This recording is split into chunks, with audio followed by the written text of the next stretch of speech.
Communist party সেই চরদের বিরুদ্ধে উপযুক্ত ব্যবস্থা নিতে পারবে কিনা, পার্টি থেকে তাদের বহিষ্কার করে দিতে পারবে কিনা। আমাদের গুরুত্বপূর্ণ সভার অনেক কিছুই সভার 10 মিনিটের মধ্যে মূলধারার মিডিয়ায় চলে আসে। প্রথমত হচ্ছে, চিঠিটা প্রতিকূল বলেছে যে সে দলের অভ্যন্তরে দিয়েছে। প্রতিকূল উদ্যম, সাহস এবং মাটির গন্ধ মাখার একটা অপূর্ব মিশেল। আমার চাওয়া বা বাংলার মানুষের চাওয়া বা আমার পার্টির চাওয়াটা কখনোই চূড়ান্ত হতে পারে না। আমার বিশ্বাস, প্রতিকূলকে নিয়ে যতটা জলঘোলা হচ্ছে ততটা জলঘোলা হওয়ার কিছু ছিল না। এখন কমিউনিস্ট পার্টির অভ্যন্তরে বুর্জুয়ারা তাদের প্রতিনিধিত্বের প্রবেশ করাতে চাইবে, এটা তো কোনো আশ্চর্য ঘটনা না। পার্টিকে সে সম্পর্কে সমস্ত রকম সতর্কতা অবলম্বন করতেই হবে। স্যার, ইতিমধ্যেই যে গুরুত্বপূর্ণ খবর আসছে, প্রতিকুর রহমানের সিপিএম দল ত্যাগ। আমরা পূর্বে শুনেছিলাম যেখানে মোহাম্মদ সেলিম স্যার, সিপিএমের রাজ্য সম্পাদক, তিনি বলেছিলেন যে যুবদের এগিয়ে দেওয়া হচ্ছে বর্তমানে, কিন্তু সেই যুবরাই তো পিছিয়ে চলে যাচ্ছে। তাহলে সিপিএমের আগামী ভবিষ্যৎ কি? কেন এটি হলো? কোনোভাবে কি নৈতিক আদর্শে, এর আগেও তো আমরা প্রশ্নচিহ্ন দেখেছি প্রতিকূলের দিক থেকে, বর্তমানে কি সেই কারণেই দল ত্যাগ করতে চাইছেন? কি বলবেন? দেখুন, আমার কিছুই জানা নেই। প্রতিকূল একটি চিঠি রাজ্য সম্পাদককে পাঠিয়েছে বলে সোশ্যাল মিডিয়ায় পোস্ট হয়েছে, পরে মূলধারার মিডিয়াতেও এসেছে। প্রথমত হচ্ছে, চিঠিটা প্রতিকূল বলেছে যে সে দলের অভ্যন্তরে দিয়েছে।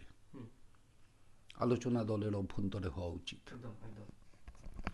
এখন পর্যন্ত দল বা প্রতিকূল কেউই প্রকাশ্যে মিডিয়ায় কিছু বলেনি, সুতরাং সেটা নিয়ে অযথা জলঘোলা বা আমাদের কল্পনার সীমাকে আকাশ কিংবা পাতাল পর্যন্ত পৌঁছে দেওয়ার কোনো যৌক্তিকতা আছে বলে আমি মনে করছি না।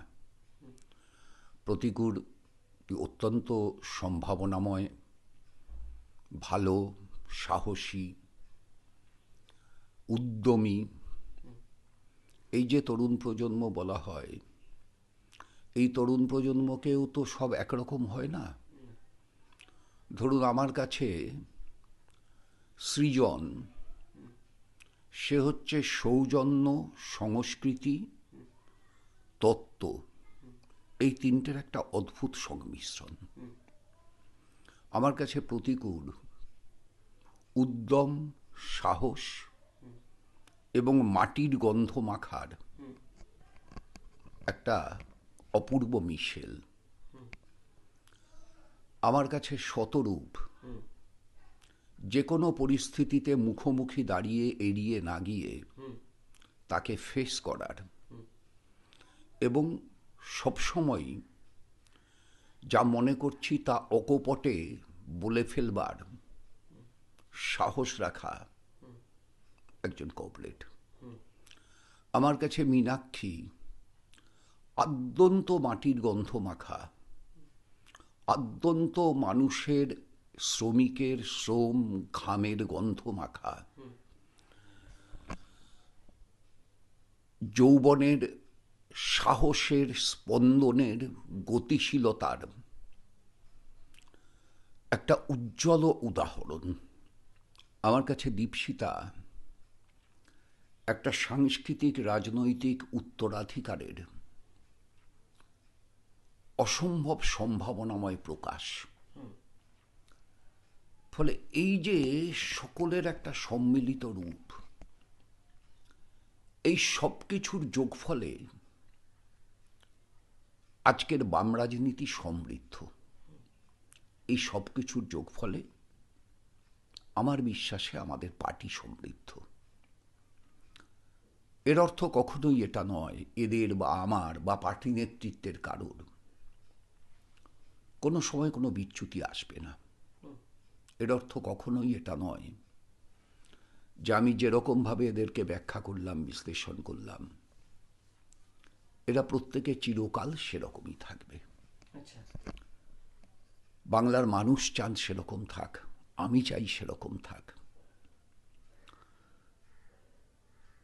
কিন্তু আমার চাওয়া বা বাংলার মানুষের চাওয়া বা আমার পার্টির চাওয়াটা কখনোই চূড়ান্ত হতে পারে না। ব্যক্তিগতভাবে কে কি মনে করবে আমি জানি না। আমার বিশ্বাস প্রতিকূলকে নিয়ে যতটা জলঘোলা হচ্ছে ততটা জলঘোলা হওয়ার কিছু ছিল না। প্রতিকূল একটা চিঠি পার্টিকে দিয়েছে, প্রতিকূলের পার্টিকে দিয়েছে। প্রতিকূল তো কোনো বিরোধী পার্টিকে দেয়নি। প্রতিকূলের পার্টিকে একটা চিঠি দিতে পারবে না? এটা কোন গণতন্ত্র? কিন্তু প্রশ্নটা স্যার হচ্ছে, সেই চিঠি সমাজ মাধ্যমে আসছে কি করে? এবং তার পরবর্তীতে আরও একটি ঘটনা, যেখানে তৃণমূলের মুখপাত্র কুণাল ঘোষ সে বলছে যে আলিমুদ্দিনের যা মিটিংয়ে যা বক্তব্য হবে, যা কথাবার্তা হবে, সেটা নাকি 10 মিনিটের মধ্যে সোশ্যাল মিডিয়া দেওয়ার ক্ষমতা রাখে। কে রয়েছে আপনাদের অন্তরে এই গুপ্তচরের কাজ করছে? সিপিএম কেনই বা ঠাঁই দিয়েছে? একদম ঠিক বলেছেন। কুণাল ঘোষ এই দাবি করছে, যদিও কুণাল ঘোষের সব দাবি ঠিক এমনটা মনে করার কোনো কারণ নেই। আবার উল্টো দিক থেকে দেখতে গেলে পরে আমাদের গুরুত্বপূর্ণ সভার অনেক কিছুই সভার 10 মিনিটের মধ্যে মূলধারার মিডিয়ায় চলে আসে, পরের দিনের প্রিন্ট মিডিয়ায় চলে আসে, এটাও ঠিক। এখন কমিউনিস্ট পার্টির অভ্যন্তরে বুর্জুয়ারা তাদের প্রতিনিধিত্বের প্রবেশ করাতে চাইবে, এটা তো কোনো আশ্চর্য ঘটনা না। কমিউনিস্ট পার্টিকে কুড়ে কুড়ে খাওয়ার জন্য বিপ্লবোত্তর সোভিয়েত ইউনিয়নে সাম্রাজ্যবাদ কি ভয়ঙ্কর রকমের ষড়যন্ত্র সংগঠিত করেছিল, যার পরিণতিতে শেষ পর্যন্ত পার্টির সম্পাদক পার্টির পতাকা নামিয়ে দিলেন, আমরা তো দেখেছি চোখের সামনে। সুতরাং কমিউনিস্ট পার্টির ভেতরে শত্রু তার চড় রাখবে, এটা আশ্চর্যের না। সে চেষ্টা শত্রু করবেই, এবং করবে যে এটাই স্বাভাবিক। প্রশ্ন হচ্ছে কমিউনিস্ট পার্টি সেই চরদের চিহ্নিত করতে পারবে কিনা। কমিউনিস্ট পার্টি সেই চরদের, যদি তারা পার্টি অভ্যন্তরে থাকে, তাদের বিরুদ্ধে উপযুক্ত ব্যবস্থা নিতে পারবে কিনা, পার্টি থেকে তাদের বহিষ্কার করে দিতে পারবে কিনা, এইটা পার্টির কাছে পরীক্ষা। পার্টিতে যোগ্য নেতৃত্ব আছেন, সেই নেতৃত্বগুলো জানেন না এমন না। এটা তো আজকে থেকে না। আমি অন্তত আমার প্রায় গোটা রাজনৈতিক জীবনকাল ধরেই দেখেছি যে এই রকম অজস্র কিছু ঘটেছে।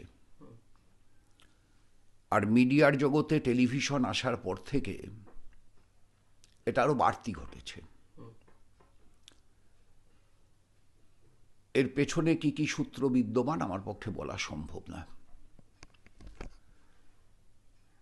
কিন্তু এইটা যদি